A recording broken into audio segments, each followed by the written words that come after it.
मनसे नेते यशवंत किल्लेदार सध्या आपल्यासोबत आहेत, आपण त्यांच्याशीच बोलणार आहोत. सर, खरं तर काल संजय निरुपम यांनी जय महाराष्ट्राच्या मुलाखतीमध्ये एक वक्तव्य केलं आहे. त्यांचं असं म्हणणं आहे की राज ठाकरे यांनी पक्ष काढल्यापासून सतत या पक्षाच्या नावावरती जो पैसा लुटण्याचं काम केलं, असं वक्तव्य खरं तर त्यांच्या माध्यमातून आलं. तुमची काय प्रतिक्रिया? एक गोष्ट तुम्हाला लक्षात घ्या, ज्या माणसाने कधी एका पक्षाबरोबर संसार केला नाही, ज्यांनी पैशासाठी बाळासाहेबांबरोबर गद्दारी केली आणि काँग्रेसच्या मांडीवर जाऊन बसला, त्यांनी राज ठाकरे साहेबांबद्दल न बोललेलंच बरं. लक्षात आलं का? राज ठाकरे साहेबांनी जे काही कमवलं आहे किंवा उभं केलं आहे हे स्वतःच्या मेहनतीवर आणि स्वकष्टाने केलेलं आहे. अशा गद्दाऱ्या करून आणि गद्दाऱ्याच्या जीवावर पैसे मिळवून नाही केलेले आहे. त्यासोबत त्यांचं असं सुद्धा म्हणणं आहे की मुंबईत मराठी माणूस हा मायनॉरिटीमध्ये असल्याचं आपल्याला पाहायला मिळतं, असं सुद्धा त्यांचं वक्तव्य.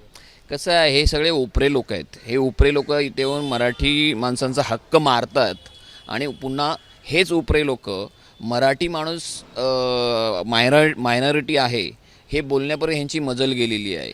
कळलं का? खरं तर मराठी माणूस मायनॉरिटीमध्ये गेलेला नाही. आकडेवारी काय सांगते, हे जे काही युती सरकार आहे ह्यांनी हे फेक नॅरेटिव्ह सेट केलेलं आहे की मराठी माणूस मायनॉरिटीमध्ये गेलेला. असं काही नाही आहे. अजूनही मराठी माणूस 42 ते 43% मुंबईत आहे. त्यांचं असं सुद्धा म्हणणं आहे सर की महाराष्ट्राच्या नाशिकमध्ये सर्वात पहिला उत्तर भारतातून आलेला जो व्यक्ती होता ज्यांनी झोपडी बांधली या ठिकाणी, त्यांचं नाव प्रभू श्री रामचंद्र होते. हो, ते कुठल्या युगातल्या गोष्टी बोलत आहेत. आणि प्रभू श्रीरामांना अपरिहार्य कारणामुळे वनवास भोगावा लागला होता. लक्षात आलं का? ह्यांना कोणता वनवास भोगावा लागला आहे? तुम्ही इथे येऊन महाराष्ट्राच्या मातीमध्ये राहून महाराष्ट्रातल्या मराठी माणसांवरच तुम्ही आज अन्याय करतात, त्यांच्या नोकऱ्या खातायत, सगळं करतायत. एकंदर सगळा रेकॉर्ड पाहिला तुम्ही. मुंबई असो, नवी मुंबई असो, ठाणे असो, तुमचं पुणे असो, संभाजीनगर असो, नाशिक असो, इथला गुन्हेगारीचा जर तुम्ही रेकॉर्ड पाहिलात तर तुमच्या लक्षात येईल की हे सगळे गुन्हेगार, जास्तीत जास्त गुन्हेगार हे उत्तर भारतीय लोक आहेत. कळलं का? आणि त्यासारख्या लोकांनी, अशा ह्या गद्दार लोकांनी, गुन्हेगार लोकांनी प्रभू राम जे आदर्श आहेत, आदर्श पुरुष आहेत, यांनी कधीही कोणाशी गद्दारी केलेली नाही, त्याच्याबद्दल न बोललेलं बरं. अगदी शेवटचा प्रश्न, त्यांनी असं सुद्धा म्हटलं की छत्रपती शिवाजी महाराज यांच्या राज्याभिषेक निमित्त एकही ब्राह्मण मिळत नव्हता, त्यामुळे काशीवरून गागा भट्टांना त्या ठिकाणी बोलवण्यात आलं होतं. मूर्ख माणूस आहे तो. कळलं का?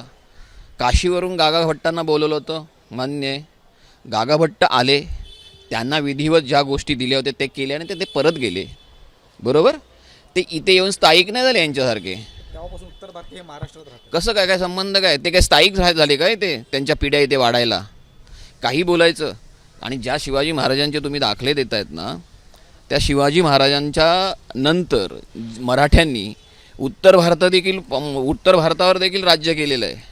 पण तिथे राज्य केल्यानंतर तिथली भाषा किंवा तिथल्या संस्कृतीवर कधी त्यांनी घाला घातला नाही आहे, किंवा तिकडच्या लोकांवर कुठला अन्याय केला नाही आहे, किंवा त्यांना त्रास दिलेला नाही आहे. किंबहुना ही लोक इथे येऊन इथे स्थानिक भूमिपुत्रांना त्रास देत आहेत आणि पुन्हा हक्क दाखवत आहेत. कळलं का?